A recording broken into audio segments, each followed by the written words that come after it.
Like we usually do, even as people are maybe still joining, we can start with a little bit of start with just a few minutes of first breathing meditation. The purpose of calming the mind and calming extraneous discursive thinking. So let's take a few minutes to focus on the your in breath and out breath.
And so then stay in a meditative mode for a few more minutes. We can let's take a few minutes to shift our attention away from the breath to cultivating our motivation uh, for the day, for the class. This whole day, though, really, and grounded, right, in love, great compassion, cultivating bodhicitta. Mm. You all know how to do that, so I'll just give a few minutes of silence to cultivate bodhicitta, motivation. Yeah.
And with that bodhicitta, in our minds, hearts, we can do the verse of refuge and bodhicitta.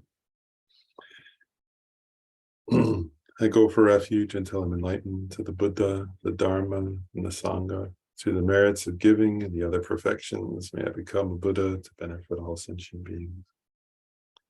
I go for refuge until I'm enlightened to the Buddha, the Dharma, and the Sangha.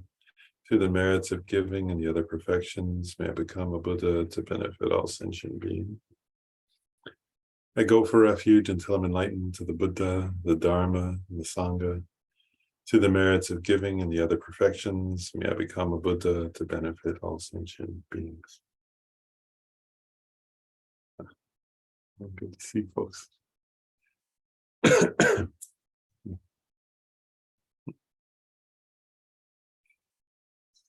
And so we're up to page 76 in the text.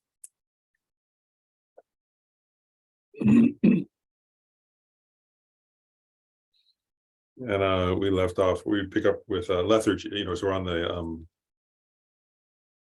secondary mental afflictions, right? And we're up to lethargy. And there are different translations for this one. Here is translated as lethargy. I think in Geshe Rebton's book, it's translated as dullness, and Art Enkel translates it as torpor. So 3 different translations of the same Tibetan word, but they all just get it. Sometimes it's good to share those different words because I think we can have different sense of what this is getting at. So let's start with what the text actually says here, right? So regarding lethargy, the Abhidharma, the Compendium of Knowledge, says, what is lethargy? It is an unserviceability of the mind and is involved with ignorance. It has the function of assisting all the root and secondary afflictions. So the key term, obviously, here in this one is unserviceability, right? And in Art's translation of Vasubandhu's commentary, a summary of the 5 aggregates, just getting at this point of unserviceability, he has a different translation that is similar, but is a little different. Unfitness, he calls it, unfitness and immobility of the mind. And Vasubandhu explains, the mind is dull and motionless and is unable to clearly perceive its object. Right? And our text says, just as was said above, is a heaviness and an unserviceability of the body and the mind, and is a factor of ignorance. One point is that this unserviceability, it's like when you have pliancy. Remember when we talked in the virtues, right? When you achieve calm abiding, shine, right, or shamatha in Sanskrit, you achieve a kind of pliancy where your mind becomes serviceable. In other words, you can apply your mind to whatever you want.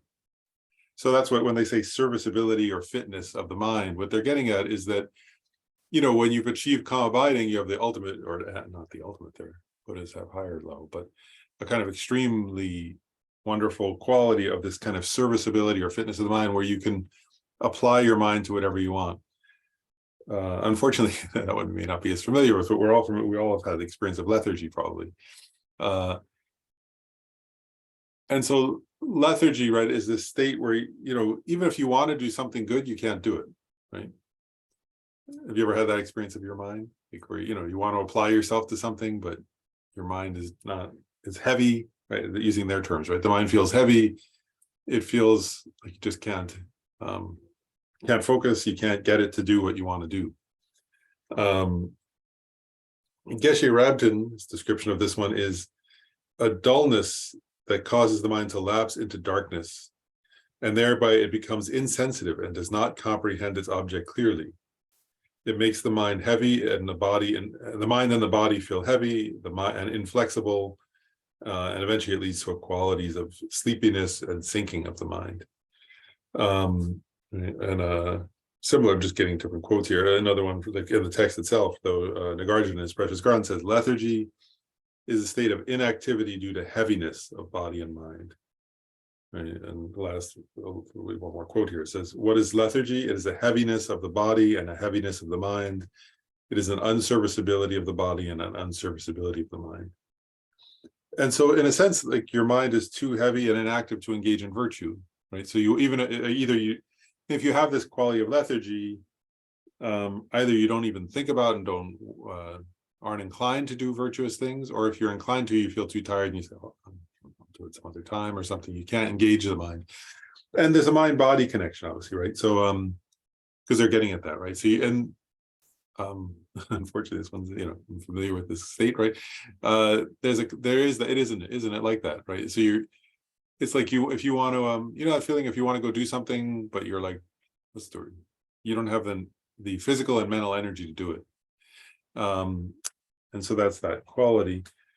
And one distinction that's worth making is, it says at one point, I said that it can lead to sleepiness or sinking, right?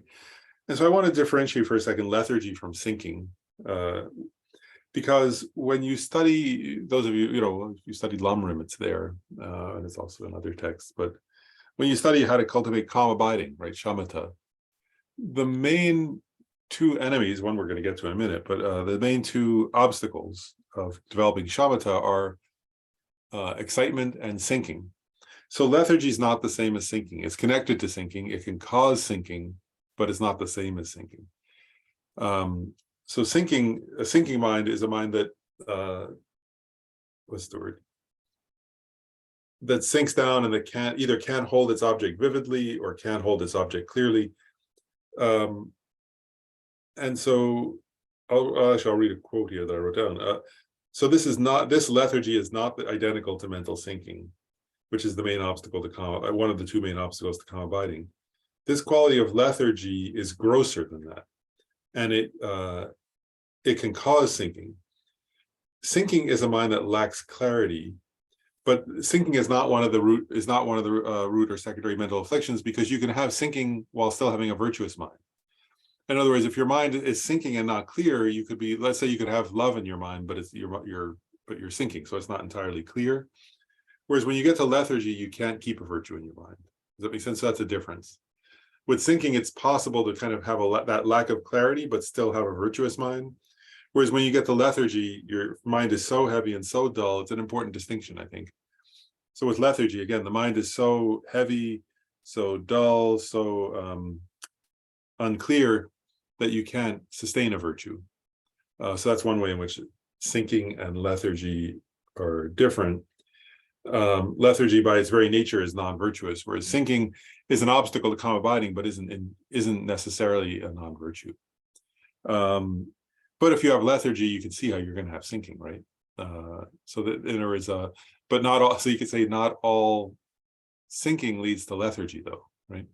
Sometimes you can have a mind that's not clear, but it's not as gross as lethargy, right? Lethargy is a kind of very heavy, gross state where you can't, can't do anything virtuous. So then he quotes Lama Tsongkhapa in the Great Lamrim, Great Stages of the Path, Lamrim Chenmo. So there, Lama Tsongkhapa also explains it in this way. Its function is assisting all the root and secondary afflictions, right? So how does it assist them all? Well, you don't have the mental serviceability or the mental fitness to apply an antidote, right, or to do something. So if you're feeling prideful or jealous or whatever, you don't have the mental energy and the mental focus to kind of shift your mind out of that. You just kind of stay stuck in whatever mental affliction you're in. And so Lama Tsongkhapa says all the afflictions will increase in dependence upon lethargy, right? Because you're not applying your mind to an antidote or to something opposed to them.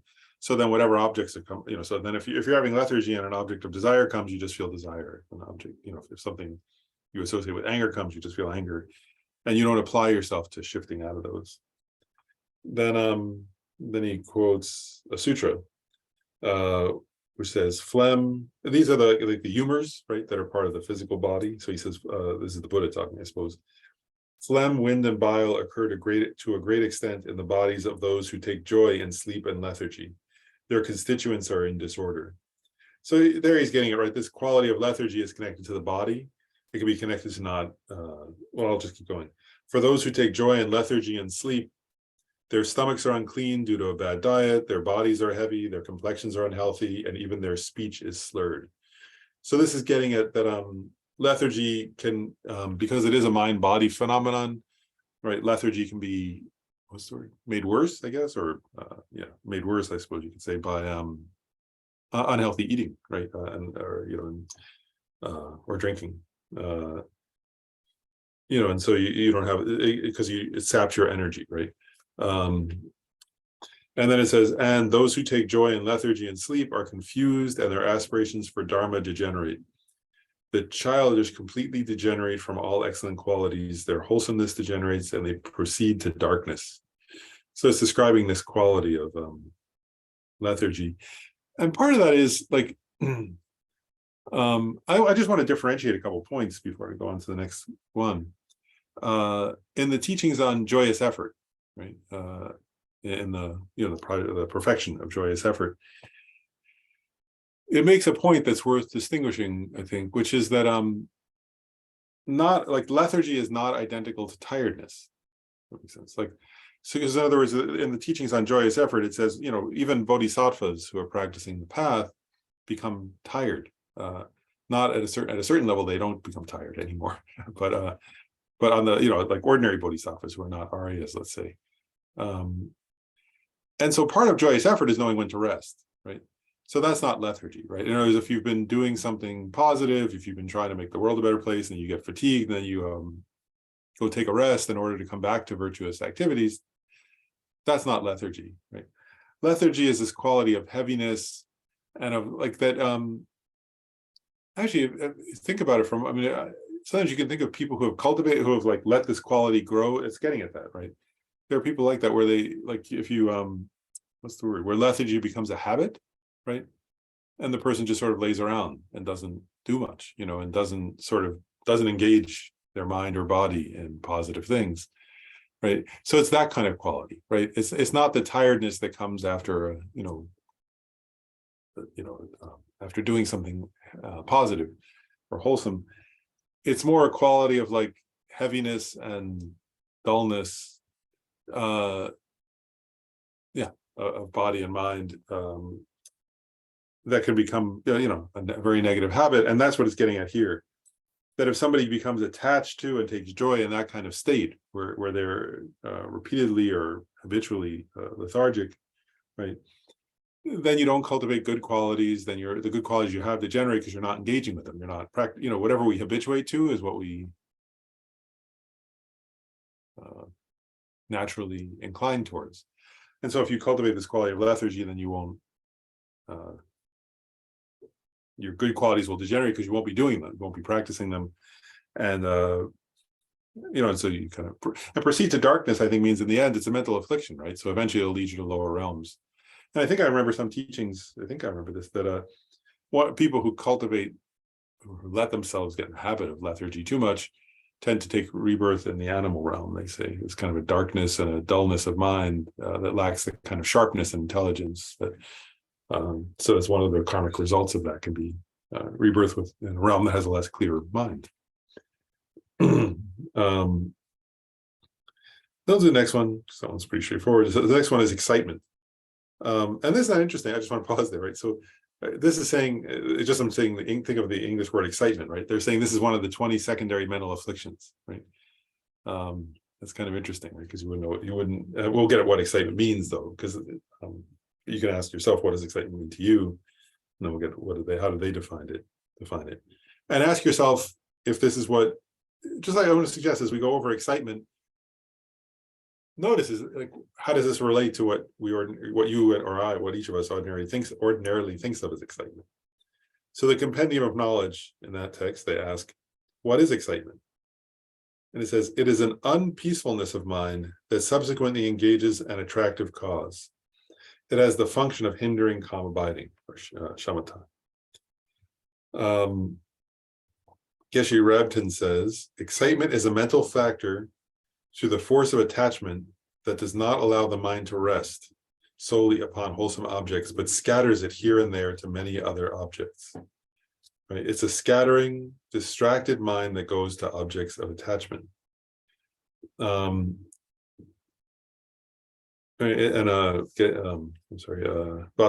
says, it is a lack of calmness of mind. So it's a mind that lacks peace, that lacks calm, that lacks quiescence, and that scatters around to objects of desire. And one other point I'll make, and then I'll explain, say a few comments here. Geshe Repton also points out, he says, this kind of mind of excitement is often present in our mind, but we only really notice it when we start to develop meditative concentration. So ordinarily, you don't notice it, actually, right? So what are they defining excitement? I just want to go over this again, or more clearly, right? One point is like, I think it's quite interesting. That it says it's a lack of peacefulness of mind and a lack of calm of mind.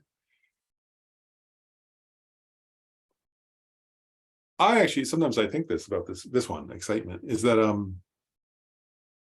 sometimes I think in our selves, in myself, maybe in our culture, I don't know, like that let me say it the right way, that like it may be hard to identify this one because you may never have had and never have come across anybody who has, a peacefulness of mind according to this definition. Like if I think of this definition and then I think, I'm not sure, like for example, and until I met Buddhist teachers, I'm not sure I ever came across somebody who had a peaceful, calm mind in the way that's being described here, right? Because what is excitement? And according to this definition, excitement, they're calling it an unpeaceful mind, right? So it's a mind that scatters around to objects of desire, right? So in other words, I think what Geshe Rabton's point is getting at is, actually, it's kind of funny, isn't it? Like, oftentimes, I think actually we hope for this mind, right? And I mean, oftentimes, like, it's a non-virtue, right? But in other words, like, if somebody's, like, actually, because we can usually recognize that, like, say, hatred is a bad thing, right? But actually, like, if somebody's saying, like, oh, I want some ice cream, and then I want to go watch sports, and then I want to go do this, and then I want to go see my friend, and then I want to, actually, we say that's good, right? Their mind is jumping from one object of attachment to another. And oftentimes in our worldly sense, that's not, that we don't think of that as a problem. Like we say, oh, okay, as long as you're not like, I mean, there are extreme versions of excitement where somebody's jumping. Actually, it's kind of funny, right? If your mind were jumping to, say, if your mind were jumping and the object of the attachment, or attachment were heroin, then you might recognize it's bad, right? Because it can kill you. But actually, if your mind is jumping to like, what's the word? To objects of attachment that won't get you arrested or physically ill quickly, then oftentimes, like, I mean, actually, I'm thinking that, like, right, like sometimes we actually encourage that, is my point. So it's a mind of attachment, actually, right? And what Geshe Rabton is pointing out is that, and actually, have you had this experience, like when you start, I don't know if you had, I remember when I first started to meditate, I had that experience, which is pretty common, which is like going like, oh my goodness, my mind is like always rushing around, like it's jumping everywhere, which I hadn't, and sometimes people like teach meditation in the context of therapy, for example. A person will say, oh, I think my mind got worse. And of course, your mind didn't get worse. It's just you're first noticing it for the first time, that your mind, how much your mind jumps around, right? Some people call it the monkey mind, right? Or different things like that. But it's the mind that is constantly jumping from one thing to another. And with excitement, it's always connected to, let's go back. Mind subsequently engages in attractive cause. So it's, make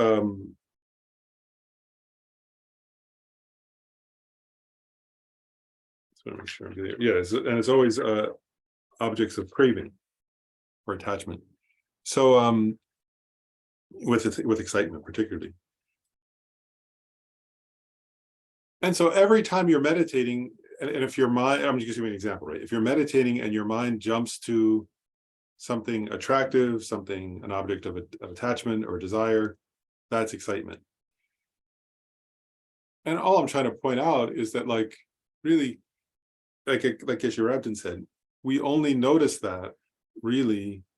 Actually, well, there are I think there are only two contexts where people ordinarily, I'm talking about like ordinary people who aren't practicing, right? I mean, in other words, one way that people notice that is if it gets their excitement can become so extreme that it starts to disrupt everything, right? Like, in other words, people who have like obsessive like, where they can't, like, say they're at work and they're having a problem because they can't stop having their mind jump to some object, then that becomes a problem.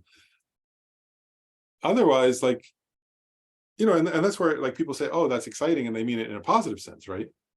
And again, you can ask, what does excitement mean, that the word in English, but here they're defining it clearly. But a lot of our excitement is connected to attachment, right, or desire, that kind of mind, right? And what this is saying is that's intrinsically non-virtuous. And I just want to say a couple more points on this. One is, as it says here, it has the function of hindering calm abiding. So if you want to develop shamatha, calm abiding, this is the biggest, one of the two biggest obstacles to that. Another point is, when in the teachings on calm abiding, there are two levels of excitement, gross and subtle. The gross level of excitement is where you're trying to focus on an object of attention. And in gross excitement, your mind completely loses that object and jumps over it, right? So you're trying to, say, focus on your breath. And then you think of something you want, and you forget the breath, right? Your mind is now focused on that. And then you maybe are following some thoughts about what you want. And then you go, oh, wait a second, I'm supposed to be meditating. I can't focus on the breath. That's gross excitement. Subtle excitement is where you keep your attention on the breath, but at the same time, your mind is running through objects of desire, right? So you're focused, like, part of your mind is focused on the breath, but then you're also going like, oh, wow, later I'm going to get to do this, and it'll be really fun to see that, have that experience. And you're kind of focusing on both. So you don't totally lose the object, but there's a quality of it's called unpeacefulness of mind, and you're not entirely focused on your object, right? So that's an obstacle also to calm abiding. Both are obstacles to develop calm abiding. So that's one point. Another point that I wanted to make, though, is actually I want to quote. I remember once Lama Zopa Rinpoche, actually it was at the Light of the Path retreat, was teaching this verse where it said, like, he was getting it.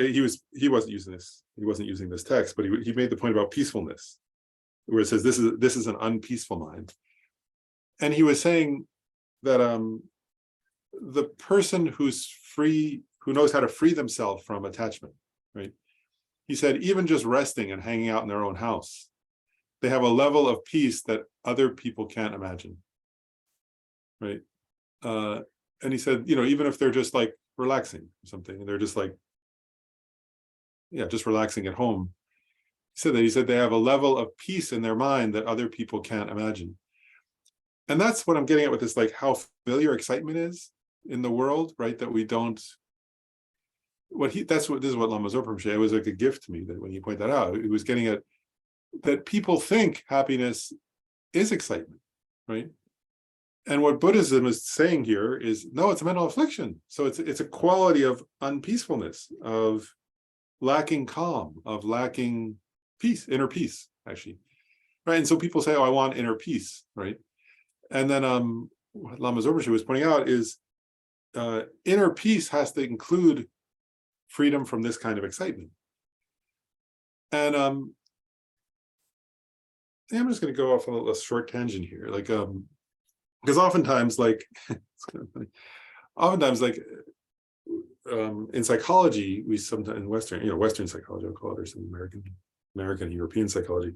So there's talk about, like, emotional regulation, which is a good thing, affect regulation or emotional regulation, self-regulation. They have different terms for the same idea. And that starts with, like, so say somebody, you start that with, if somebody's, like, say, oftentimes filled with hatred. Actually, it's kind of funny, right? Like, oftentimes what you do is say, well, no, cultivate attachment instead. It's better than in hatred, which is true. So, like you said, if you say to the person, like, think about something you really want, and that you think of some pleasurable experience. Well, then they at least distract themselves from hating. Well, that's good, but it's not particularly, that's not this, right?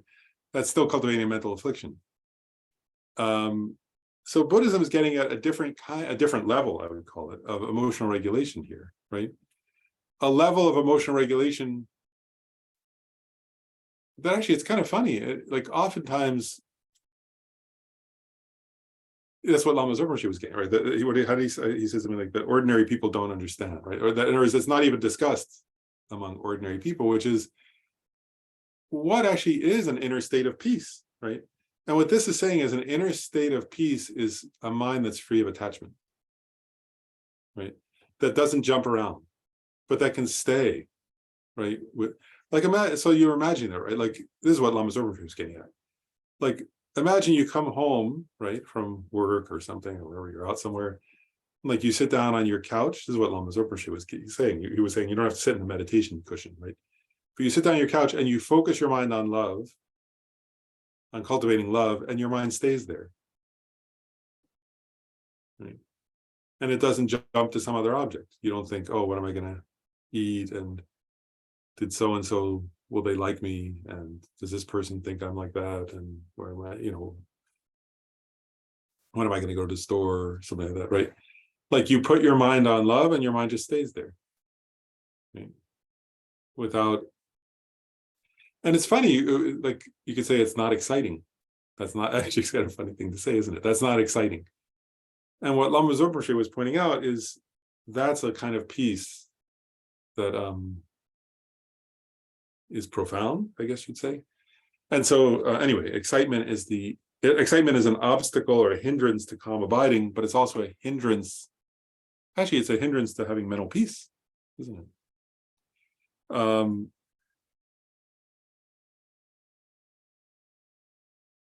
Anyway, yeah, so that's worth thinking about. Like, do we, and actually, because in our Dharma practice, do we cultivate excitement or do we cultivate freedom from excitement? And again, I'll just make one more point and then I'll stop going on and on, but I'll return to the text, in other words. But also that excitement is not the same as enthusiasm, right? There's a joyous enthusiasm in Dharma practice that you cultivate. But in this sense, it's not excitement, right? Because excitement is where your mind is jumping uncontrollably and unpeaceably to objects of desire, right? Whereas you can have great enthusiasm and great energy that are not excitement in this sense, right? Because they're not unpeaceful, right? Yeah, and they're not scattering around, right? Because also there's a quality with excitement of your mind just jumping around and scattered, right? Whereas the idea in Buddhism is that kind of joyous enthusiasm isn't a scattered mind. It's a mind that is directed towards whatever your focus is. Even if it doesn't have to be an object. And in the example of joyous enthusiasm, it can be meditation, but it can also be like a project or something you're trying to accomplish, right? If you have joyous enthusiasm, your mind is focused on your project or your effort or your whatever you're trying to do. But it's not jumping around and scattered. So that's the difference. So then in Vasubandhu's discussion of the five aggregates, it says, what is excitement? He puts it more simply, is an unpeacefulness of mind. And then Lama Tsongkhapa says, describes more about it. He says, the object of observation is a pleasant and attractive object. Its subjective aspect is an unpeacefulness of mind that is scattered outward and is involved with attachment. Thus, it engages with the aspect of craving. It has the function of hindering the mind from abiding on the object of observation. So Lama Tsongkhapa just gives, right, he says, oh, what's the object of observation, right? What is that mind? This mind of excitement, it's focused on something pleasant, something attractive to you, right? Whether that's food or drink or some other object you want to own or another person, right? Anything that you feel, or place, but it's something you feel is pleasant and attractive to you, right? And your mind unpeacefully scatters outward to objects of attachment, right, with a quality of craving for them. And so your mind can't abide on a virtuous object of observation. So this mind is always connected to attachment, first of all, right? The root mental section of attachment. Well, and then actually I'll just do this last paragraph and then I'll pause for questions. So then Kachin Yeshi Geltsen raises a qualm. He says, are all outward scatterings of the mind excitement? And then he says, I do not hold it to be so. Excitement is involved with attachment, but the mind frequently distracts the objects by way of afflictions other than attachment. The mind even scatters to non-afflicted virtuous objects of observation. Hence, not all scatterings of mind are excitement. So that's very clear, right? He's just saying, actually, it's an important point though, like in in the Lama Chopa, it gets at that, where it says, oops, go to the Lama Rim section for a second.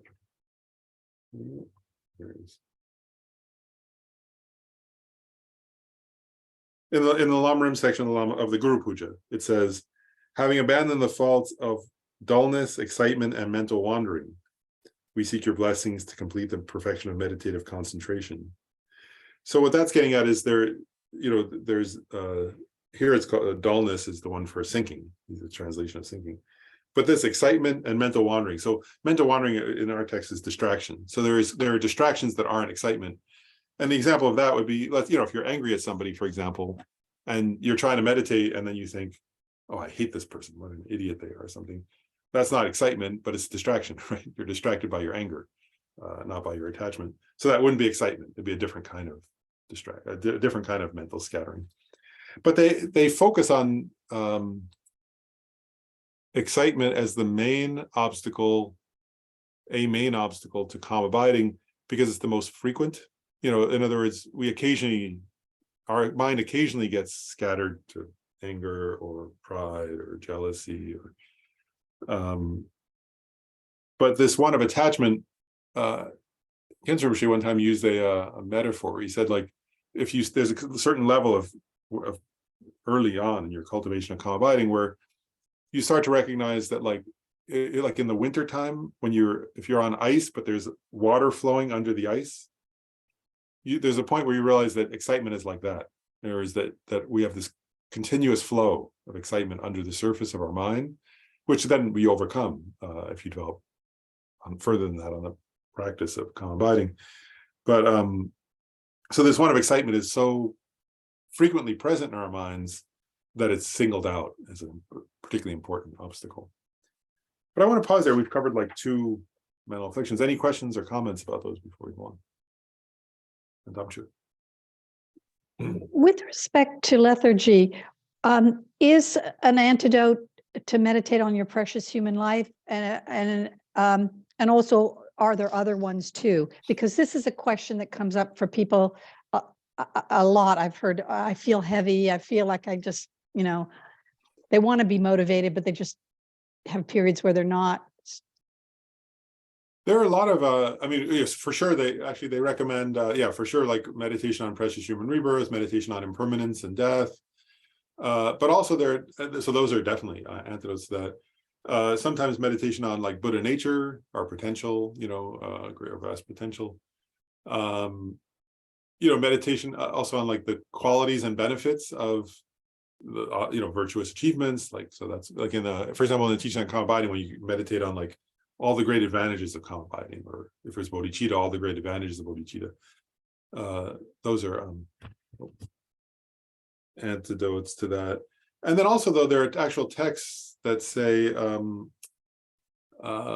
with regards to lethargy, there are other antidotes, like actually they say splashing water on your face, or going outside and looking at the sky, taking a walk, like kind of thing, getting outdoors, getting fresh air.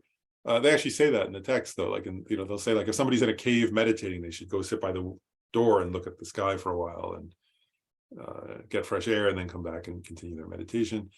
And also there are meditation, like actually looking at that, but also sometimes they'll say, like, imagining bright light, even if it's nighttime, like imagining a bright light in front of you, or imagining the Buddhas and Bodhisattvas radiating bright light. Things like that. There are also some other ones in Vajrayana, visual objects of visualization, like that, that are said to help with that. And then also it's implied here in the text, also, like, because it mentions about the body. So, like, also eating a good diet, eating healthily helps with that. And having healthy sleep habits and so on. All those can help with lethargy, like, so having a consistent sleep pattern and things like that. But I think those are the main ones I can think of. And then somebody else had, I think, oh, yeah, John. Yeah, going to the other one, excitement. I guess two questions. Other than meditation again and calming the mind to get one's mind off exciting things, are there other ways to do that? Just as you described lethargy, you could go by going for a walk. That you don't have to do it necessarily to meditation. I can't think of, other than identifying the excitement and then moving it out of your mind, are there other ways to deal with that? And I guess, and the second question is it seen as until you deal with this, there's no way to achieve calm abiding? Yep. That's right. Yeah, I think I think I would differentiate like the gross, I mentioned there's like a gross level of excitement and then there's a subtle level of excitement, right? Like where the gross level, your mind actually completely loses its object, and the subtle level, it's like your mind is still on the object, but there's an underlying, like that analogy I gave of the water under the ice. There's a flow of excitement, but you're not totally losing the object in that case. I mean, so the main way, I guess I would say this, like in terms of subtle excitement, it's only through meditative practice, I think. It's mainly meditation then that overcomes subtle excitement, right? Like, so in other words, as you develop deeper and deeper concentration on your object, you learn to notice these little subtle kinds of excitement and let them go. But yeah, there are a whole bunch of what's the word? There are many in Buddhist texts, there are many meditations to decrease excitement. But actually, like I'll start with I'll start with like kind of like I did to Damchu's question.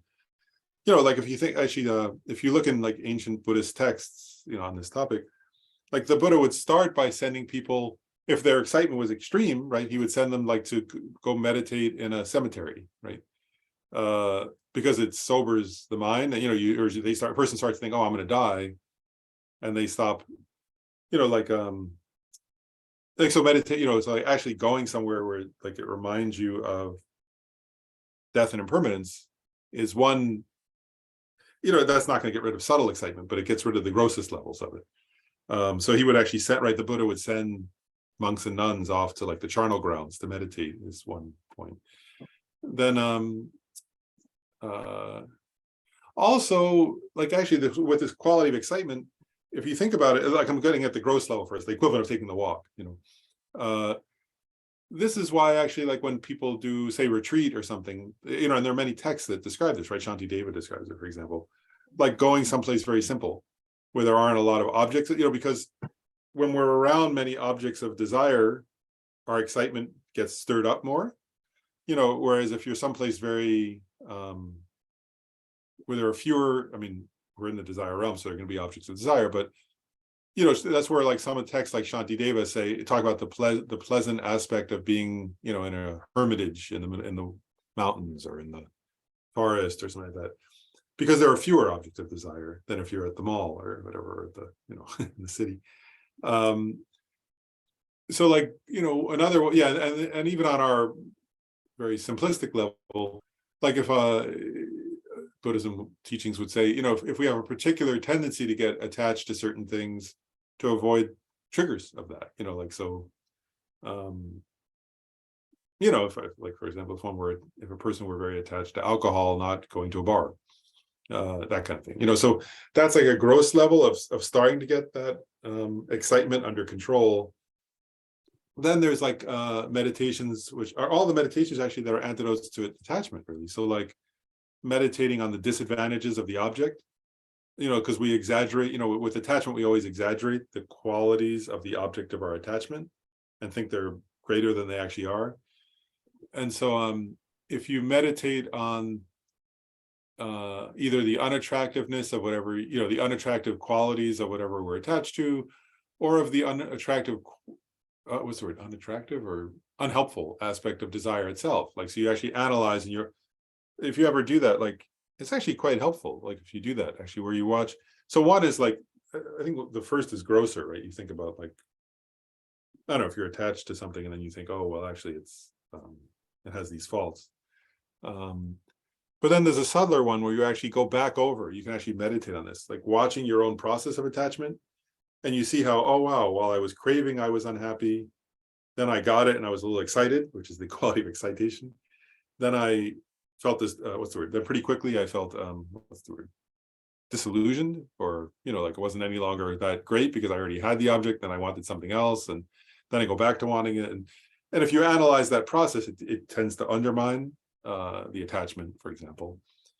So there are many meditations like that. And what I would say is that all of them help decrease this, but then the subtlest levels of attachment, you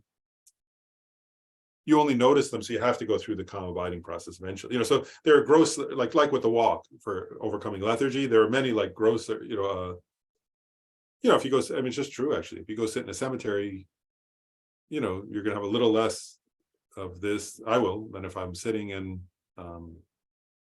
where people are walking around, and there's like, if I was sitting outside the ice cream shop versus I was sitting in a cemetery, I'm gonna have less excitement probably at the cemetery. So, there are gross levels of doing this, and then there are subtle, and the subtlest ones are, of course, in calm abiding practice. Yeah. The cemetery example, I guess, is a very vivid example that was as soon as you said it, I had a clear picture that would definitely remind you of impermanence. Yeah, and it's a little easier to be a little less attached, at least. Probably a lot, actually. Yeah. Thank you. And then Sujata. Yeah. Thank you, Lauren. This is thinking about those of us who have jobs. So for me, this having a job like over a long period of time that becomes sort of rote. We often think of, especially if we're so blessed to have a job that's beneficial to others, right? We want to, and we have to eat and, pay the bills. There's this idea of ideally a job is like engaging, exciting in some way so that we have energy to, so I'm trying to sit with this. In COVID, it was interesting to see that I had less travel, less conferences, right? And my practice improved. And so I don't know, try to think of like real time as it's starting to pick up for me, the work world, outward facing stuff. And I'm trying to think about realizing that this is hindering, being on my cushion at home, being at my temple, being around my books, and trying to find that sweet spot with the engaging job that's a benefit. Maybe noticing when it's attachment versus just like the pleasure at being of benefit, which seems like a good thing, right? And then like, what kind of antidotes could I be applying in the real time when I'm like, super excited at the conference and, packing for the next trip. And it's like, it's on again. And I really think this is sort of one of my biggest struggles, is this excitability, this exciting life, which, people want, and it's emotional for me. It feels, I want to be, grateful that I have what so many people would aspire for. And at the same time, I see its direct hindrance to this is not the lifetime where I got to be a nun. So try to think about how to temper this in the realm of being out in the world, trying to be of benefit to others when your job is go, go, go, do, do, do.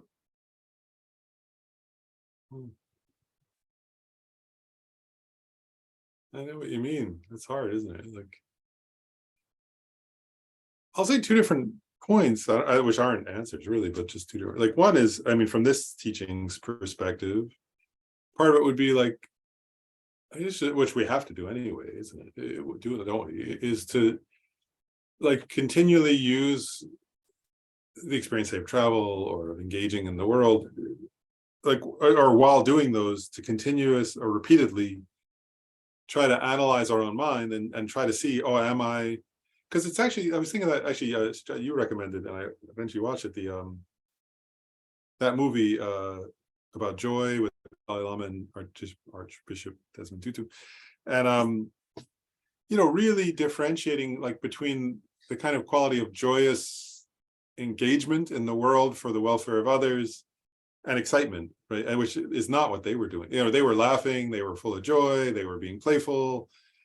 And they always, both of them kept saying it's connected to meaning. It's connected to meaning. It's connected to a meaningful life, which is of service. And their joy came from that. And so that's one point, is like continually going, wow, is this, because I think for myself, I know like it's often hard to, sometimes you can get it, but sometimes it's hard to differentiate between a mind of excitement, which is not connected to meaning, it's connected to craving, actually, and then the joy that comes from meaningful engagement. So that's one point, is really differentiating in practice, which am I doing right now? And they could both feel like the mind is uplifted, but one, the mind still has a quality of peace, and the other, the quality is of craving, actually, and unpeace. So that, and that's where I think that's why it's interesting that, like Vasubandhu says, it's an unpeacefulness of mind.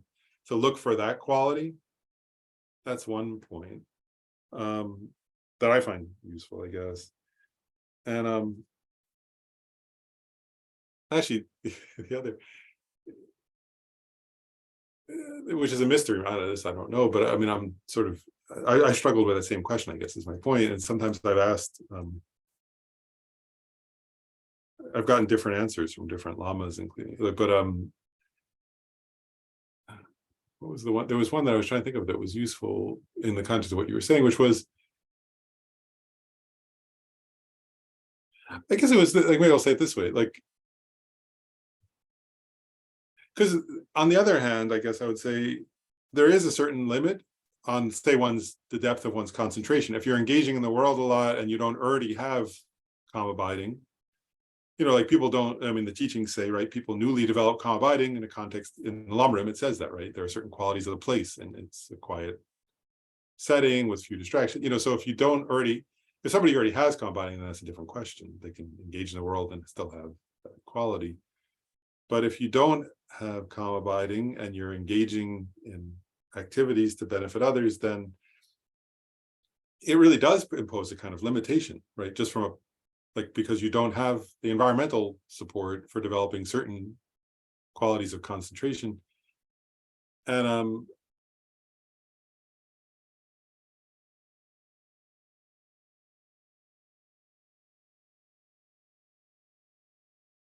that's kind of an interesting one, isn't it? Because you have to really kind of think, for me anyway, I've often asked lamas about that and said, well, I just want to quit everything because then I can see if I can develop calm abiding.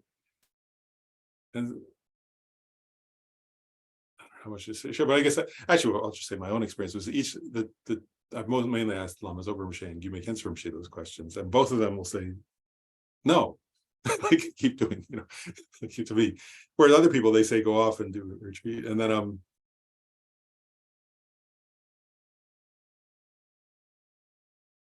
Khyentse Rinpoche really emphasized the times I asked him that, it's for the cultivation of bodhicitta, it's for the cultivation of love, it's for the cultivation of compassion, and sort of the way he kind of said it, he didn't say these words, but what I took away was I don't know, kind of maybe I'm not really capable. There was that if I were to try to do that yet entirely in retreat, it wouldn't be very heartfelt or something.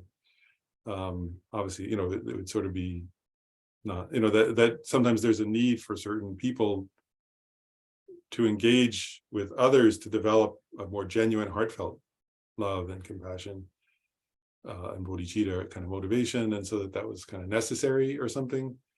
So I took that, he didn't use those words, but that was kind of what I took away from what he said. Yeah, that for some people it won't, at a certain phase, it won't work, actually.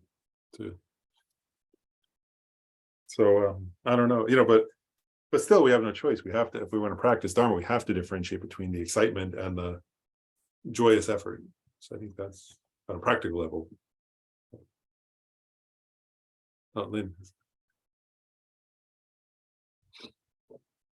I think this is fascinating because I too have a very speedy life that's gotten back in traction after the pandemic. But I keep thinking that an analogy is through music. And there was, especially if you talk about addiction, there's these great jazz players. There was somebody in DC that great saxophonist, and he was on drugs and he got off drugs. And he said, I want to reach the same place in my music that without drugs that I got with drugs. And I think it's almost like what we're trying to do through our work is we want to get to the same place a different way. We want to have engaging work, be able to help people, but do it from a different foundation. It's not like, oh, I want to be recognized. I want people to like me. I want to know I'm doing significant work. It's from a different foundation that you do the work. That's what I always thought that was a great analogy. And it's really deals with excitement because I'm not a drug addict, but I think drugs make you really excited. And that fueled his really terrific music. And so I think his search was sort of what we're doing, is like trying to find a different way into doing what is good to do, but doing it from a different foundation, sort of. Yeah. Great point. Yeah. That's beautiful. So I would be more encouraging than the mama. I don't think you have to work through many lifetimes to get that.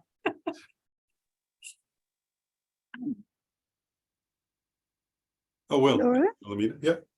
Yeah, I'm just reflecting on my own life right now in retirement, and that it takes a long time before you settle down with what is. And then when you have found that place, that all of a sudden your life gets upheavaled again. I had to move again. And so I come in a different situation with different kind of people that are older. And it's different. You relate more slowly, but you still think you're young, you can do anything. And then I lose my car. I can't drive anymore. And then you come in a situation where you go, in this community, there's a bus going around, and you sit in that bus and you wait for the bus and you walk away from the bus because it takes too long, or you have just missed the bus. And you get to talk to people in the bus, or people are talking, and you hear complete different stories than you've ever heard before, because you were just not exposed to it because you were driving around and going to places that you wanted to go. Now, this week I had to make a very difficult call to say that I couldn't come to the retreat. Wow, I thought I could just write it down and that's it. But it's what I've come down to is that it's hard to say goodbye to things because they are exciting and they are wonderful, and I would have never wanted to miss it for anything in the world. And now I come to that. All of a sudden, after I was finished, I had a complete different experience. My tears were just flowing. I've had it with something else when I was very happy about something that I saw a change. And then I had tears too. But those tears are different. Those tears are just flowing. They just come. And the beauty of it is when it's over, then you start building it up again and saying, but here I have the peace.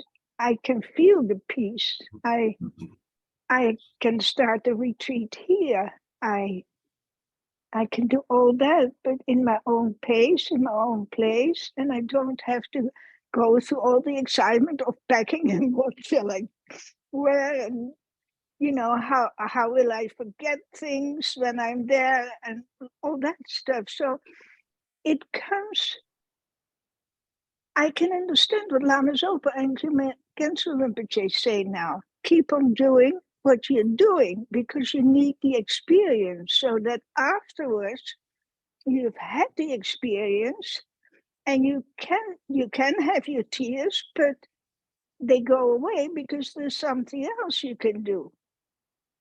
And I just want to share that because this is so much of my life right now that I can see where you all are, and I can see now where I am, and starting that retreat, or trying to start it, then I get, oh, I can't do this on my own, but then there's help, and you keep on thinking and you come up with a solution. Oh, I'll get in touch with somebody I know who knows more about the retreat than I do. And then all of a sudden I have a different lead, and then I'm not excited anymore as I used to be, but I'm, wow. It's just the courage, the left, they say in Dutch, yeah,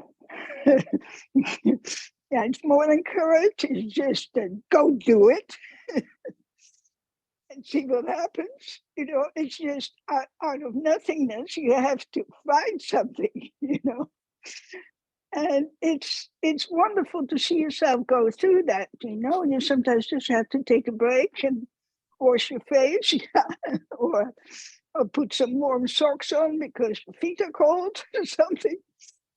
And then you come back and then that's it,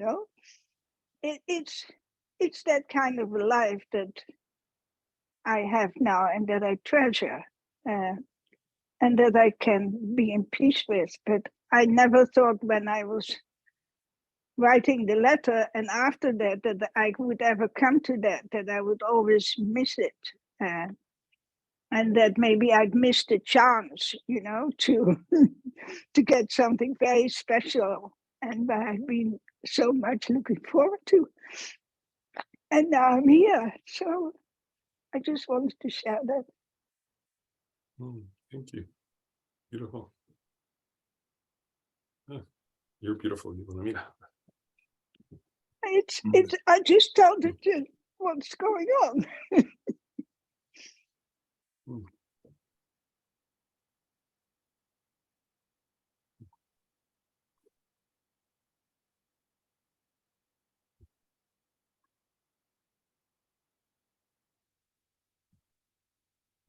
Also, what you said just made me think about being at Sarah. And just like what you were saying about the quality of excitement and simplicity versus complex, like what you said about driving and go, if you, then you can, and I know you were traveling the world different times in your life and going all over the planet, and anyway, we get something from that, but there's also a cost, isn't there? You were describing the peace you have now. So we get something. But it's the experience that we need, I think, that we have seen it all, and then it's time to let that all go and reflect on all those different lives that you have led,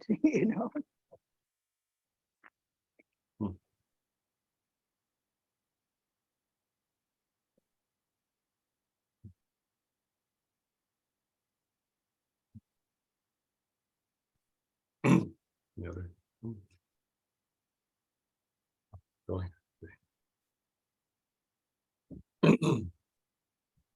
So I'll go on text, I guess. So next is non-faith, right, on page 78.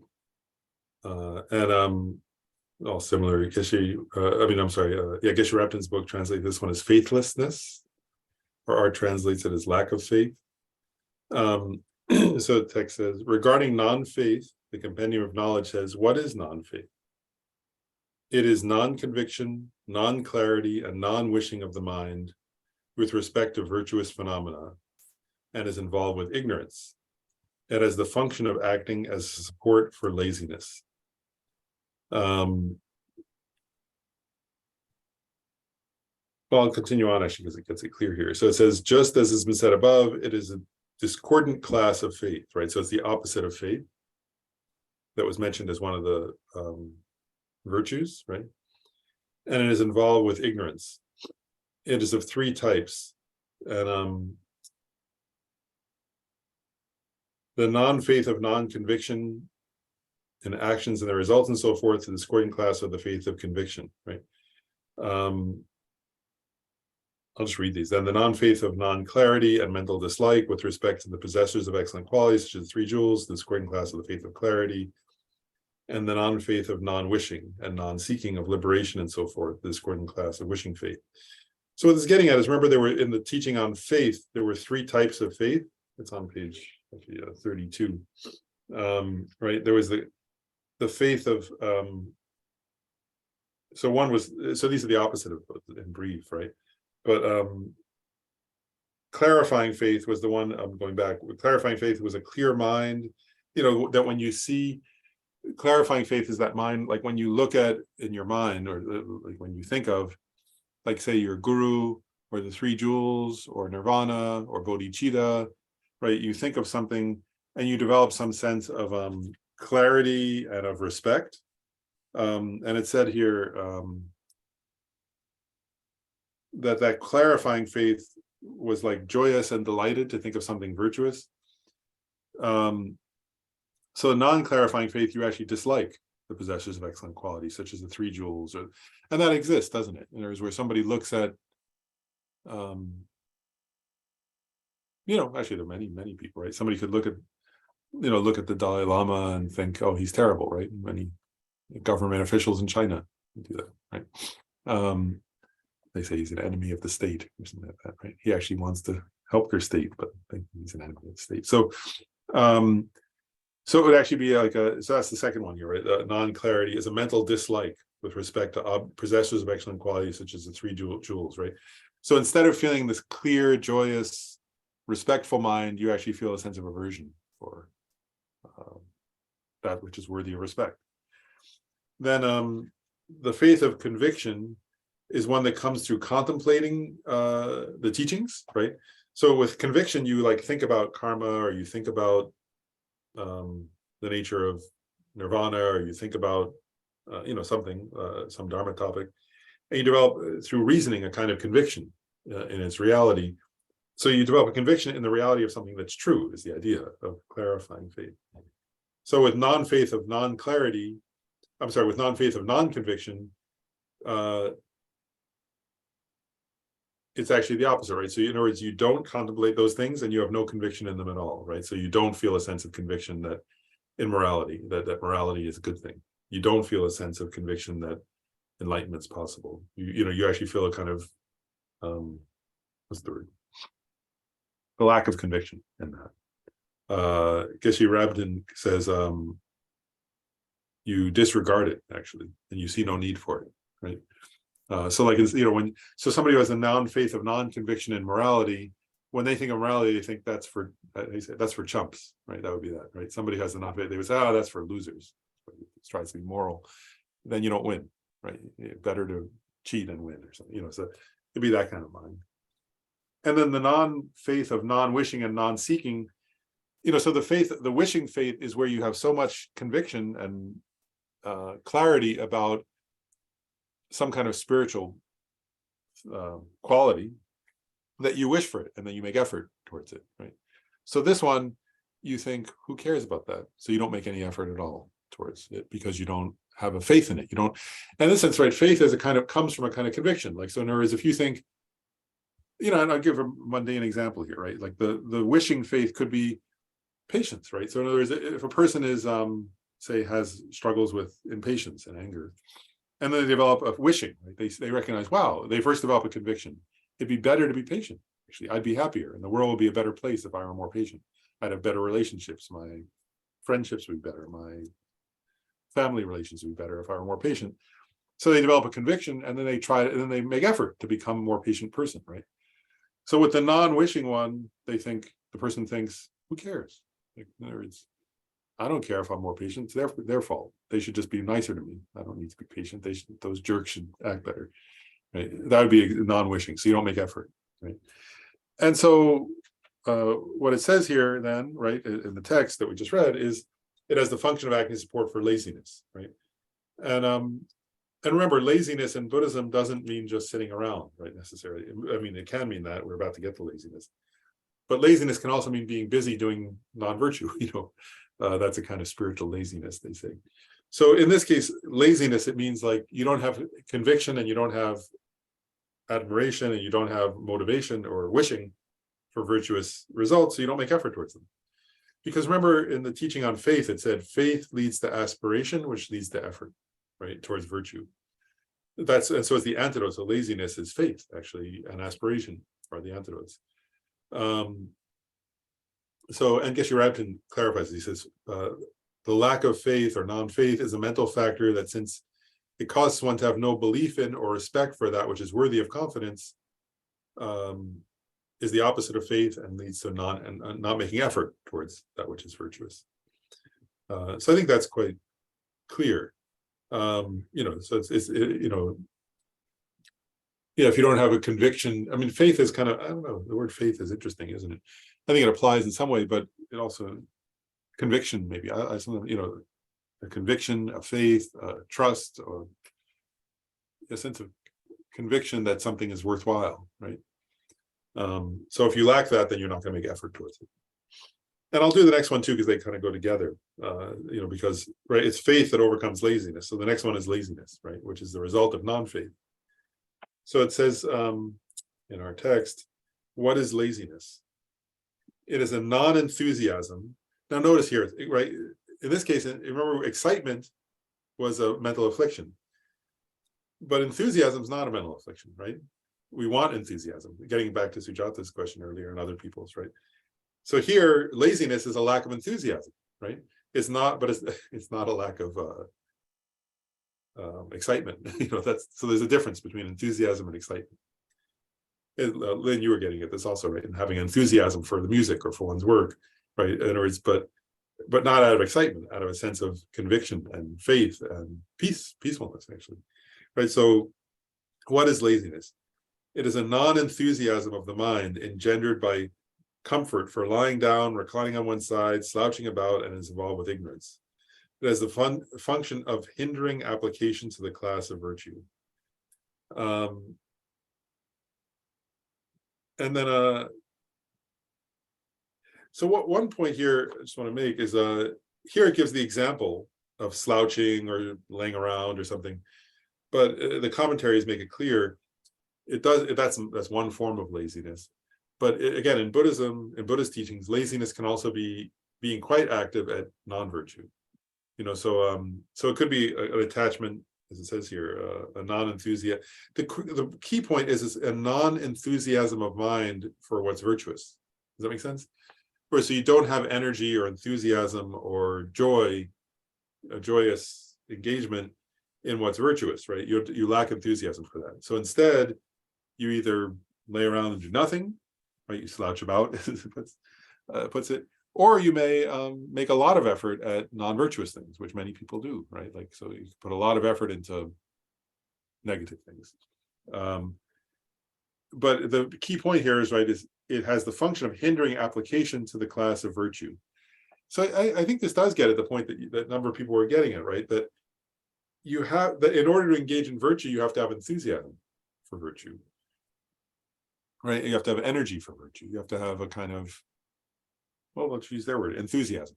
So can we differentiate just in your own experience? I'm just asking for each of us to contemplate. Can I tell the difference between excitement and enthusiasm? Right? Excitement is an unpeaceful mind, right? That's connected to craving. Here, enthusiasm is a mind that's energized and energetic towards virtue. Right? So they're quite different, but it takes some introspection probably to recognize the difference experientially. And I'll just an elaboration. Geshe-Rabten in his commentary says, laziness is a mental factor that, having firmly grasped an object of temporary happiness, either does not want to do anything wholesome, or, although it wants to, is faint-hearted.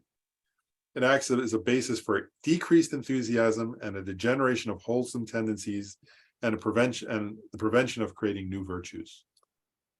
So again, there's this quality. Actually, I'll just share. Like, I don't know if anybody's read it, but just as I read Geshe-Rabten's description of laziness, I'll just share very briefly. Like, there's an English translation. I think Alan Wallace did it, maybe, or somebody did it. I can't remember who translated it, but of Geshe-Rabten's autobiography after he escaped from Tibet. You know, he like came out of Tibet. He wrote a commentary eventually to this, but it's interesting because, you know, his autobiography. He described, I mean, it's very clear he had incredible enthusiasm. I never met him, he wasn't my teacher, but you know, he describes like when he would be studying Madhyamaka, he would stay up all night, like, because he wanted to debate and he wanted to understand Madhyamaka so badly that he would stay up all night with the other monks debating, and then he would go off and meditate, you know, and then, like, you know, he would get a break in his studies, and instead of, like, they would have, you know, break time right between semesters, what you call it, whatever, and he would go off and do a retreat in a cave and then come back, you know, like, because he had so much enthusiasm for understanding bodhicitta, for understanding emptiness, like that he had incredible energy and incredible enthusiasm, using his word and using the word they're using here.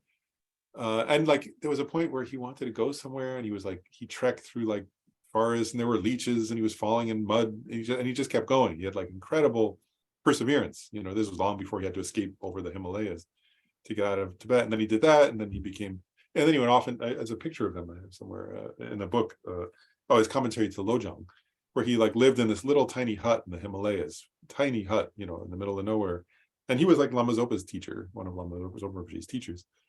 But it was very striking if you read his autobiography, that like he had this quality of just amazing enthusiasm, but there wasn't this excitement. It wasn't about desire. It wasn't about craving. It was about, he wanted to understand emptiness. You know, he wanted to become a scholar. He wanted to do retreat. He wanted to actualize these inner qualities of things. So like, you know, he had this incredible energy and what's the word? Perseverance, actually. In his case, it really was perseverance, right? Where he'd go off and bear all kinds of hardships because he really wanted to do that.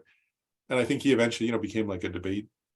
I think he became like a debate partner of the Dalai Lama would invite him to come practice debate, you know, because like the Dalai Lama needed people to practice debate with, so he would invite him because he had become such a good scholar.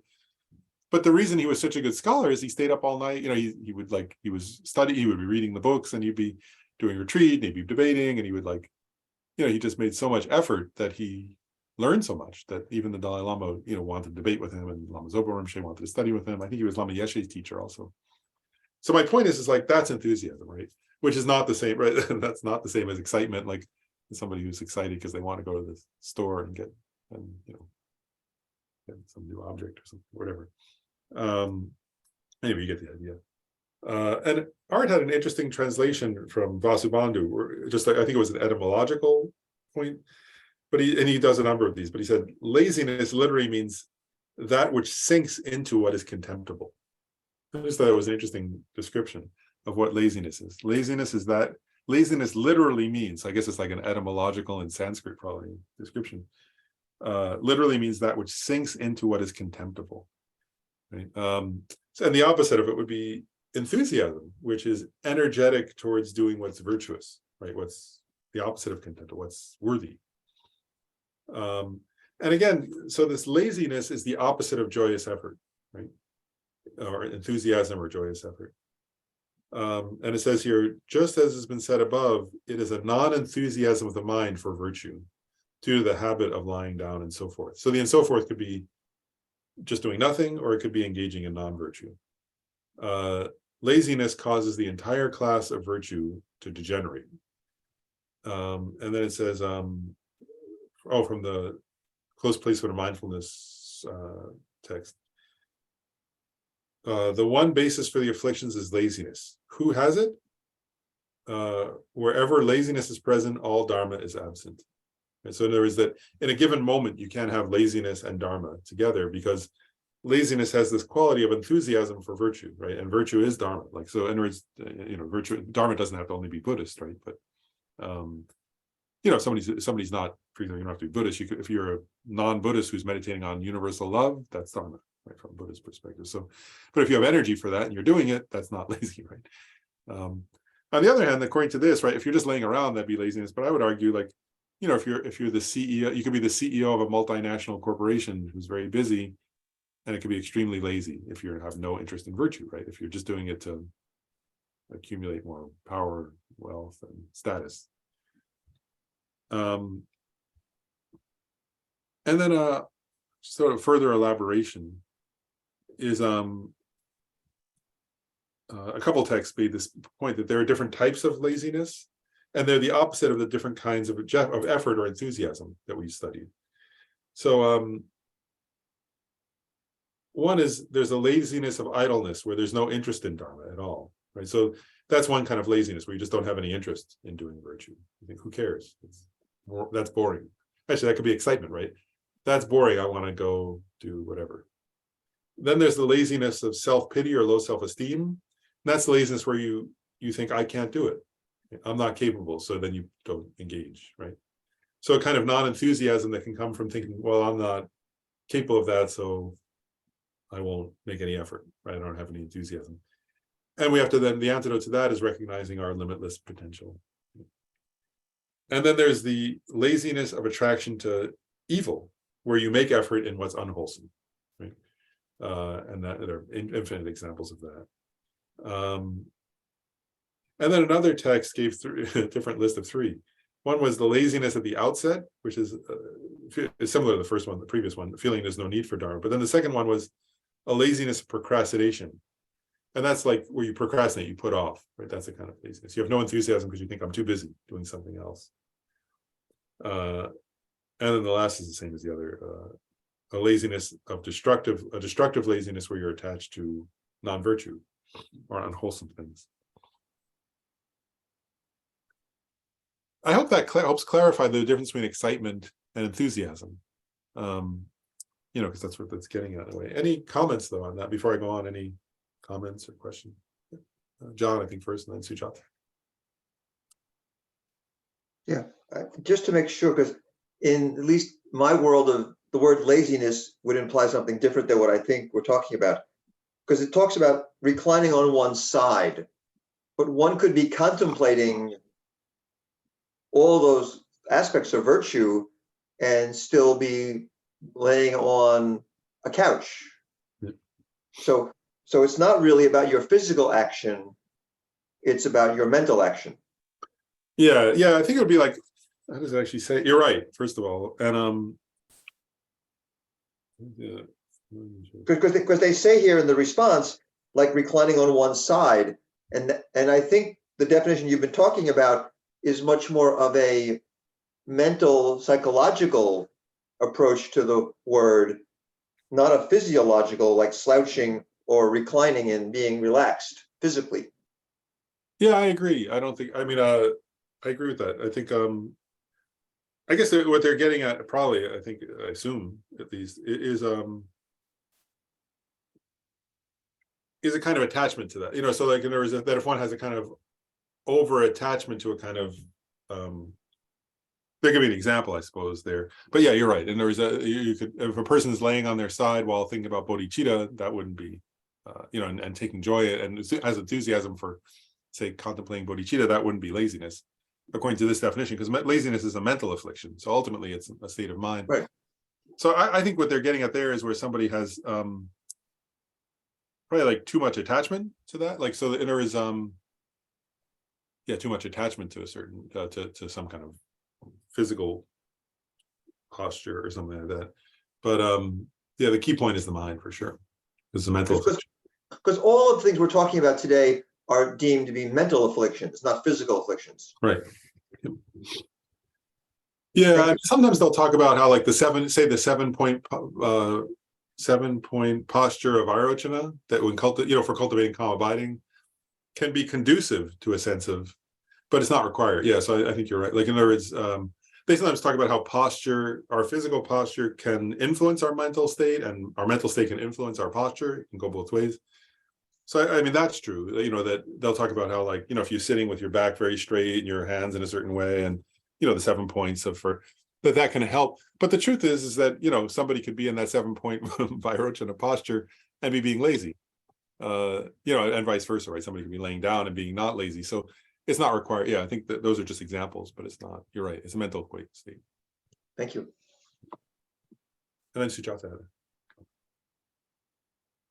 I think I'm going back to this thing you had said about being advised to not walk away from your worldly responsibilities that can be of benefit to others for retreat to try to develop single-pointed concentration, right? And I know I'm really far from this, but I've heard things like, you know, under the right conditions, it can be a matter of months before one achieves single-pointed concentration. And to my mind, my personal struggles with excitability, I think I do need like a firmer foundation to even be able to be aware in the real time, like when I'm doing something exciting that's also of benefit to others, whether I'm caught in the excitability versus whether I'm really simply coming from a place of like an energetic, you know, an enthusiasm for being of benefit in the moment, right? If that makes sense. So I think, yeah, this is just, I don't know, like I'm looking for some guidance about like how, you know, if we were to be able to set our lives up in such a way that we do get to go on extended retreats or try to develop that. I mean, that's not available to everyone, but I'm curious about, yeah, like, maybe I'm just curious about why you were maybe dissuaded from wanting to do that. Or maybe it was like they were saying, don't go be a monk, you know, stay in the world, versus like, should we, you know, try to do 3-month, 6-month retreats if possible, to move in that direction. So that's maybe what I'm trying to get at. I guess I'll say a few thoughts. I mean, just a few personal thoughts, because it's not, obviously the text isn't clarifying that point, but like one thing that the FPM, I guess, like Lama Yeshe and Lama Zopa Rinpoche emphasized was, like Lama Yeshe said somewhere, you know, that it's good to still do, like, if you're working to do like a month, at least a year or something, a retreat, which I thought was an interesting point to kind of keep that progress in that sense. And the advice, just my own personal, like, you know, actually, I have some, it's interesting to me, like some people I know, you know, friends, I mean, like will get, you know, they do go off and their lamas support them doing years of retreat. And so one point is, I think it's quite individual, you know, like everybody's different is one point.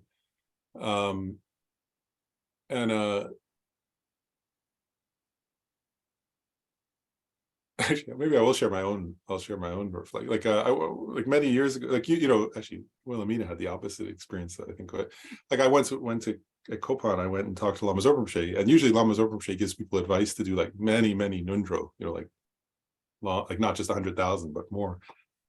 And so I was young, and I went to Lama Zopa Rinpoche, and I said, "Oh, Rinpoche, should I do like the nundro in a 3-year retreat? Like I'll do whichever nundro you say, kind of thing." And he said he did like some mo, and then he said, "Don't do any nundro." And then I said, and then I was like disappointed. And I said, can I do some? Like that. And then Rinpoche said, well, you can do this very small one or something.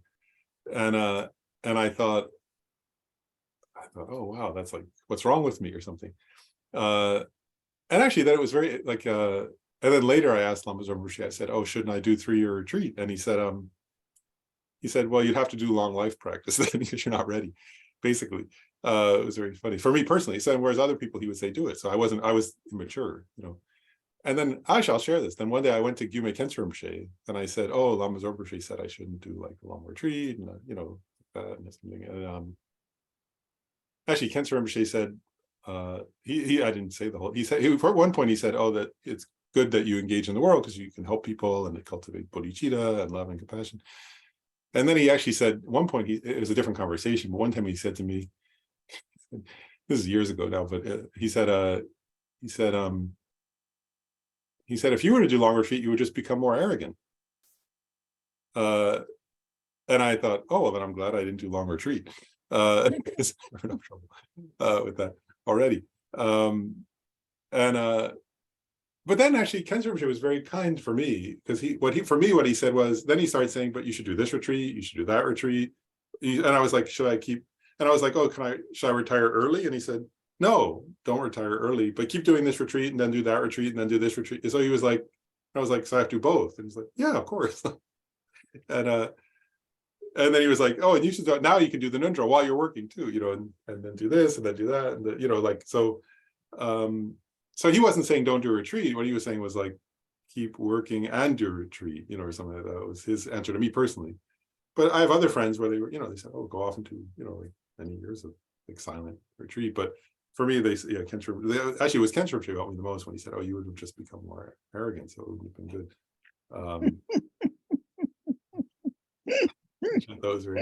That was helpful. For me, I thought that's clear, then I don't have to worry about it. But so I think it's like one has to know oneself, I guess, and a relationship, asking teacher questions too. But it seems like it's also different at different points. Like, do you have that sense too? Like sometimes I think also also to discern like what retreat at what time can be quite helpful. Because I found that too, like, and for me, I mean, sometimes I'll ask Ken Rinpoche that and I'll say, I'll do this one next or something. But I find that really, like, if I don't do that, then there is a stuckness. Whereas if I do a retreat, if I like periodically do retreats, then I can engage in the world and it seems a little better too. For me. That was really helpful. Thank you, Lauren. Sure. And Paul has said that.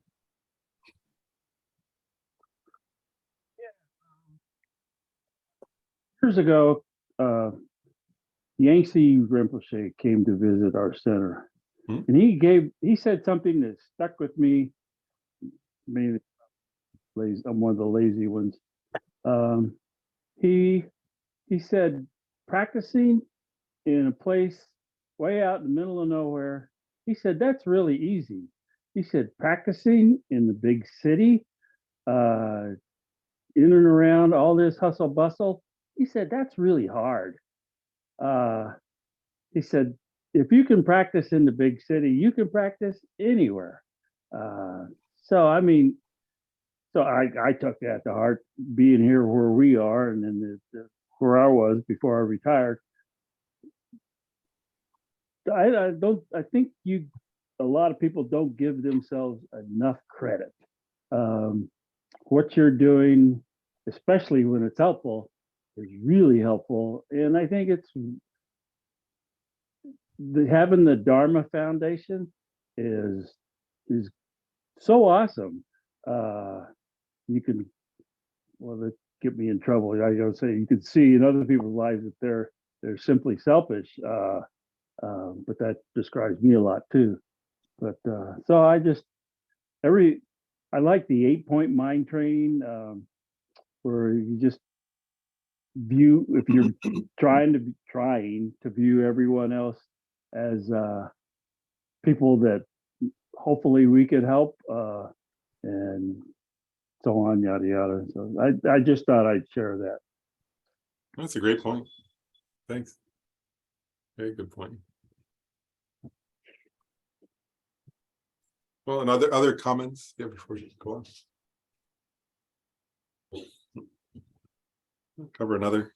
So let's see. Next one is non-conscientiousness. And I'll just share again. I've been doing this because I think for me it's been interesting to see different translations of the same Tibetan word. So non-conscientiousness, Geshe Rabtin's translator called it unconscientiousness. Interestingly, Art Engel translated this one as lack of mindfulness, which is a different sense of the word, of the translation.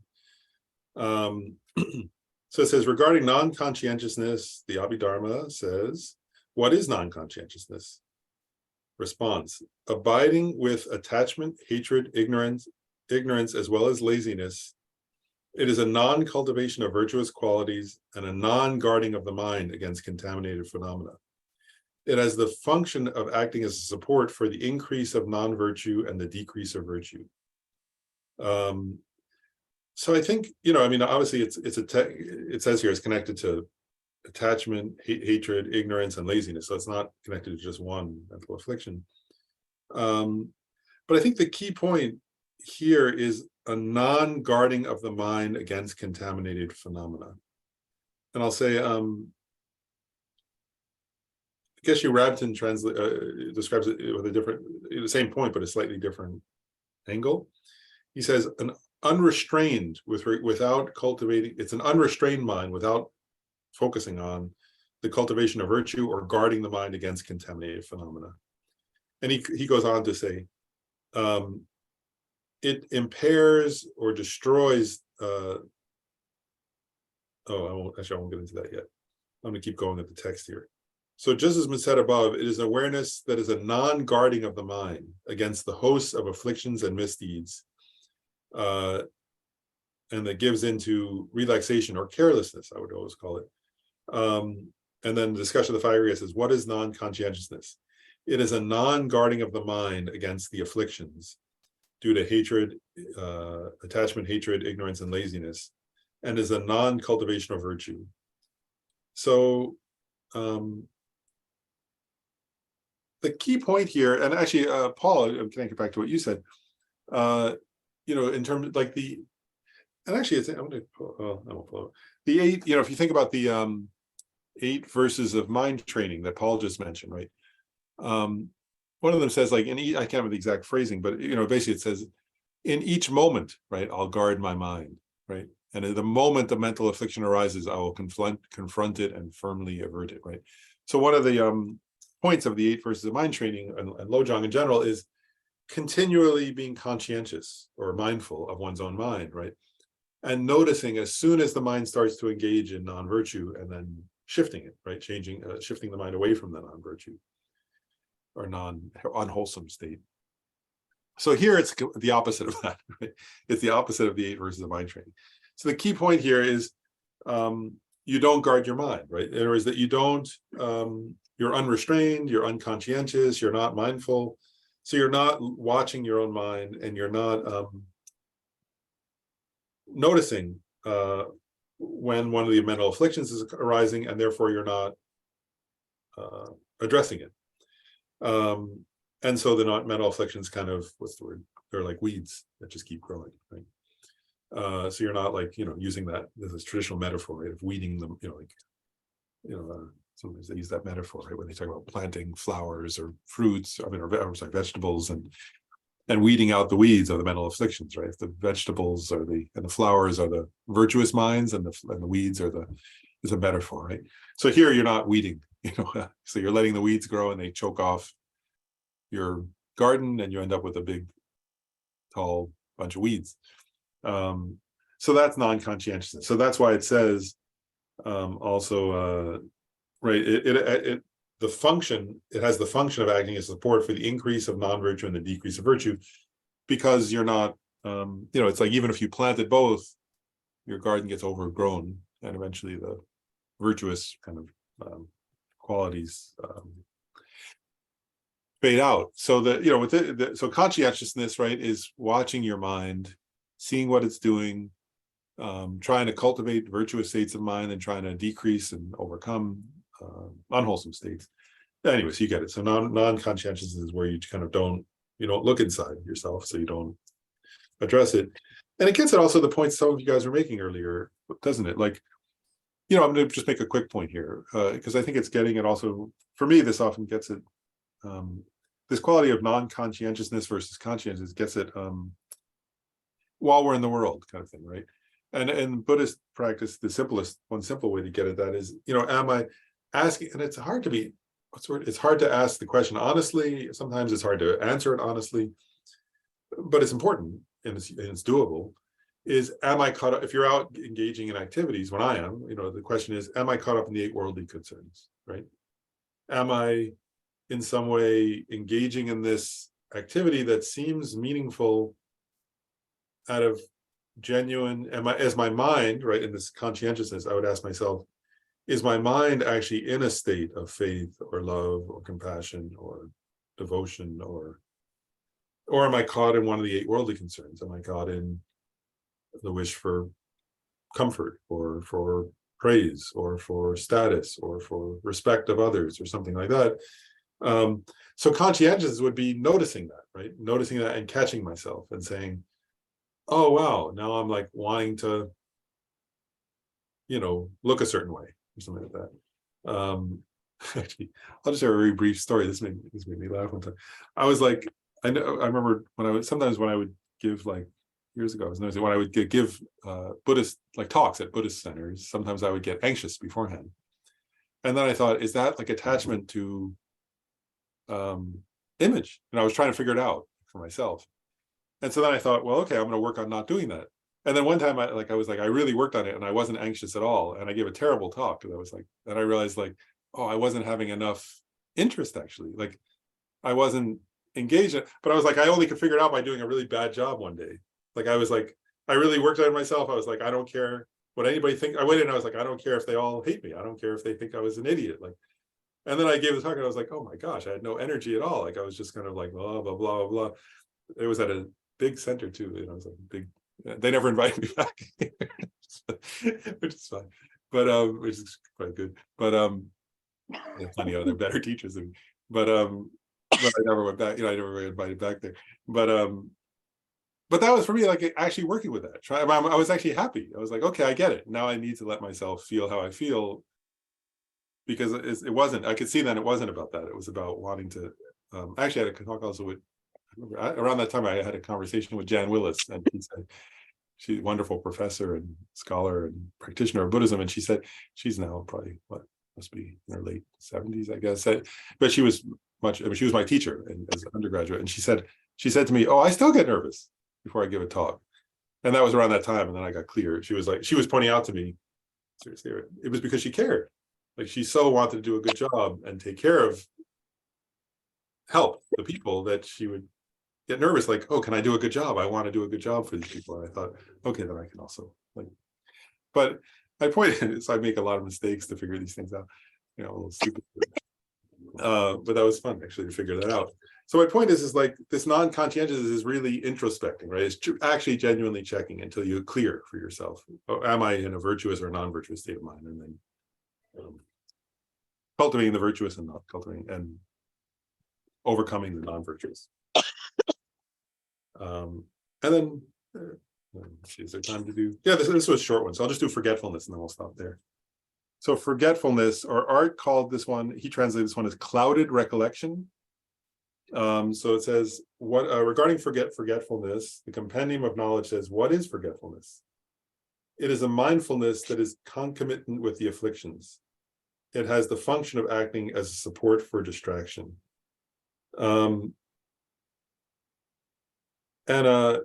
It's actually the opposite of mindfulness.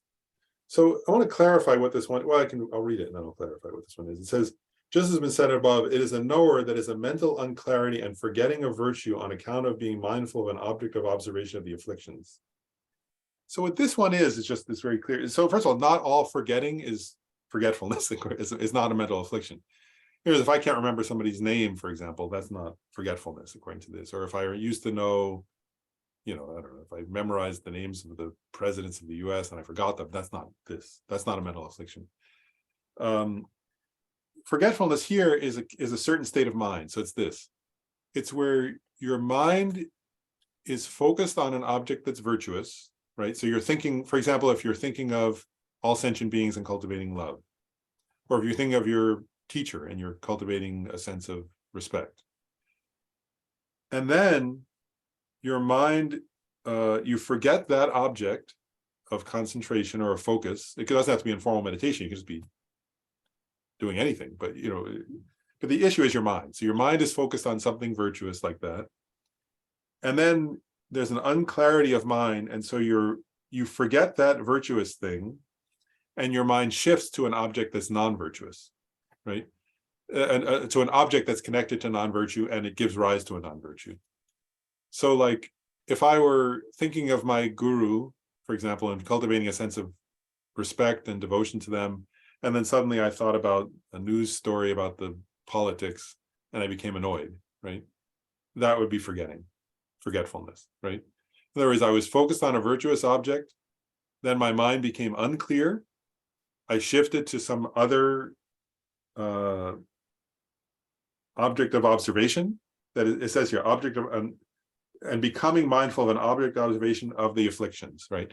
So if I shifted suddenly to thinking about a news story that made me angry, that would be forgetfulness, because I forgot something that was virtuous and allowed my mind to move towards an object of observation that was connected to a mental affliction.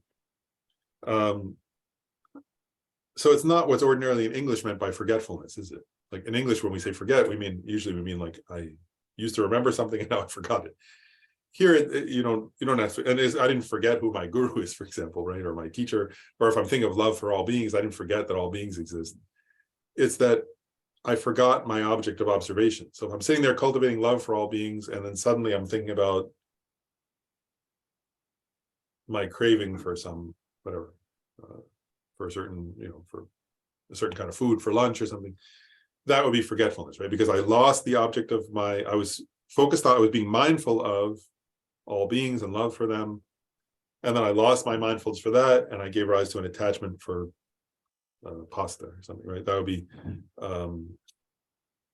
that. So Geshe Rabtin says the same point. He says, having caused the apprehension of a wholesome referent to be lost, it induces recollection of distraction towards a disturbing referent, right?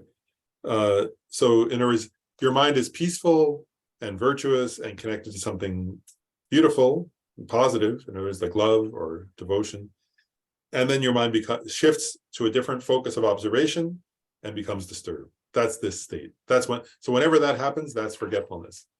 And so actually, right, it's kind of funny if you think about this one, right? Because if you actually just catch yourself, see how many times a day you do that, right? How many times a day are you focused on something positive? And sometimes it could be somebody mentions something, right? Somebody says, oh, I just read the news story, it said this, right? And then you become agitated, right? And your mind becomes focused on whatever that person said. That would be forgetfulness, right? Because, yeah, anyway, you get the point. And it's also getting at just one more point here, right? This is getting at an interesting psychological observation, this mental affliction, which is that,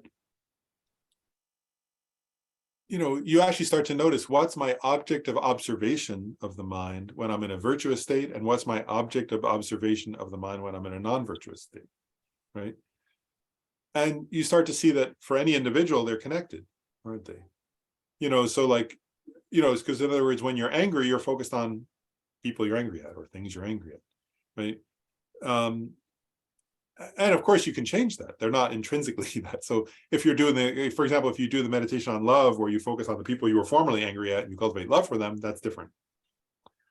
But here is where the mind uncontrollably jumps to, right, or gets triggered into whatever. So in other words, where you're trying to cultivate a positive state in reference to one object of observation, your mind jumps to a different object of observation and is connected to a mental affliction. That's forgetfulness in this sense. Does that make sense? And I'll just finish the line here. So it says, however, when the object of observation of the afflictions, pleasant and unpleasant characteristics and so forth, fail to arise as objects of awareness, one should probably not posit that as a case for forgetfulness. Forgetfulness acts as support for distraction, because it depends upon afflicted mindfulness. The mind will become distracted to an object of observation of the afflictions. So making the real key point here they're making is just this, is that one point is there is no object of observation that's intrinsically connected to a mental affliction for everybody. It's that for oneself in that moment, one jumps from an object of observation of the mind that's connected to a virtue, and when the mind is jumping to a mental affliction and an object connected to that mental affliction. And it's always in the moment that happens. And, again, actually going back, conscientiousness would be noticing that and then saying, wait a second, I let my mind get out of control and go towards the mental affliction. Let me go back. And that's Dharma practice then, right? So it would be that. So being conscientious about when the mind does that. We should stop there. And I just want to say a quick comment, a general comment, which is, And we have another class scheduled, I think, is it for next week? Yeah. Yep, yeah, next week. And then I think what I'm going to do, just to be clear, because I was sort of looking at the text, is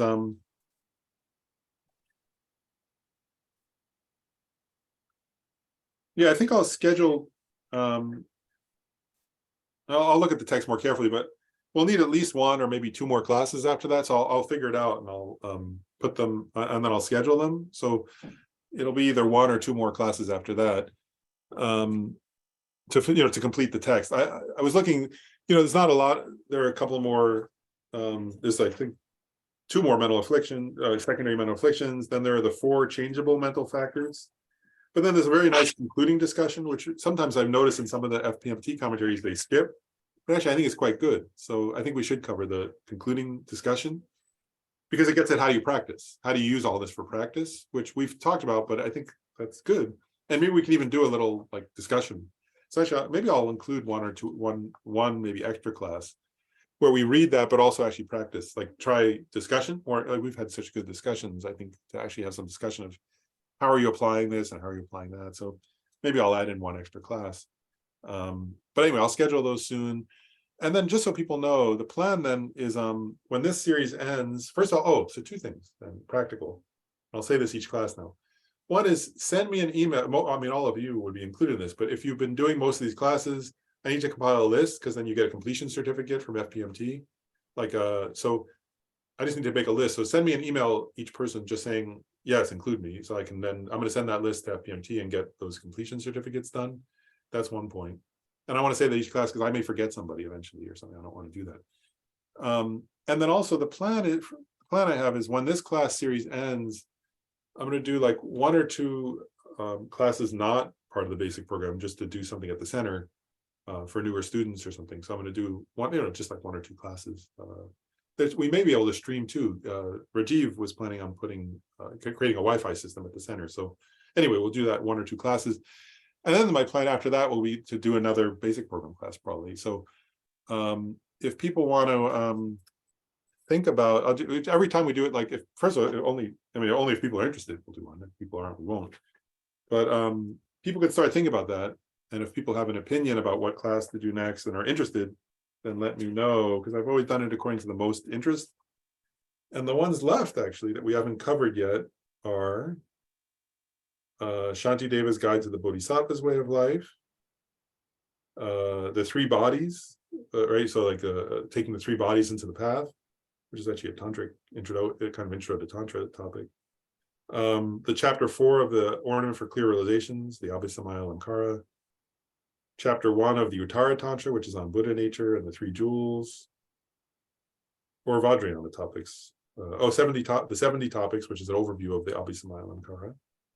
And then there are 2 tantric topics, tantric grounds and paths, and a commentary on a tantric sadhana. For that, you'd have to have initiation, though. One comment I'll make too. So one point is people can think about that. Maybe should I send those out as in a list in an email so people can kind of think about it and vote? Yeah. Yes. So I'll send that out. Actually, those are the ones left that I haven't taught yet. And on the tantric one, to do the Vajrayana topics of tantric stages and paths or commentary, you have to have the highest yoga tantra initiation to participate in that. But Gyumei Khenso Rinpoche is giving, this would qualify actually, is giving solitary Hira Yamantaka initiation for those on the East Coast in Connecticut in May. So if you don't have a highest yoga tantra initiation and you want to receive one, you can receive it from Gyumei Khenso Rinpoche at DN Kale Center. He's giving it in Connecticut at DN Kale Center. He's then going to give Chidamani Tara initiation also and some commentary. I think that's what Wilhelmina was referring to, that the retreat that he's giving up there. But if you haven't received the highest yoga tantra empowerment, you can't. And part of the reason he's giving the Yamataka is you can't take Chidamani Tara unless you've already received a previous highest yoga tantra. It's the way Chidamani Tara works. So if there's anybody who wants to receive a highest yoga tantra empowerment in order to eventually study those topics, then you can receive that from Gyumei Khenso Rinpoche in May if you want to. And he'll be giving some commentary also on Chidamani Tara. There are 3 days of commentary on that as well. But anyway, that's an option. That's my point. But I'll send out. So send me an email just saying yes, include me in the list of people who have done the class, because I'm going to start working on with FEMT on the completion certificates, but I'll send out an email. I'll include all of you guys and anybody else I can think of who might be interested. So, and so that if people are interested, they can say, oh, for next basic program, which I'm not sure when that'll start, because we'll have a few more classes in this series, then I'll do a couple of one-off classes, and then we'll come back. So it'll be August by then probably or something. But anyway, I'll send out an email with that so people can give their opinions. But we should do our dedication. So the supreme jewel bodhicitta, where it has not arisen, may it arise and grow. Where it has arisen, may it not decrease, but increase more and more. In the snowy mountain paradise, you the source of good and happiness, all powerful Chinrezik Tenzin Gyatso, please remain until samsara ends. And, I dedicate all these merits, which are merely labeled, totally empty from the outside, so that the I, which is merely labeled, totally empty from its own side, may achieve Buddha's enlightenment, which is merely labeled, totally empty from its own side, and lead all sentient beings who are merely labeled, totally empty from their own side, to the state of enlightenment as quickly as possible.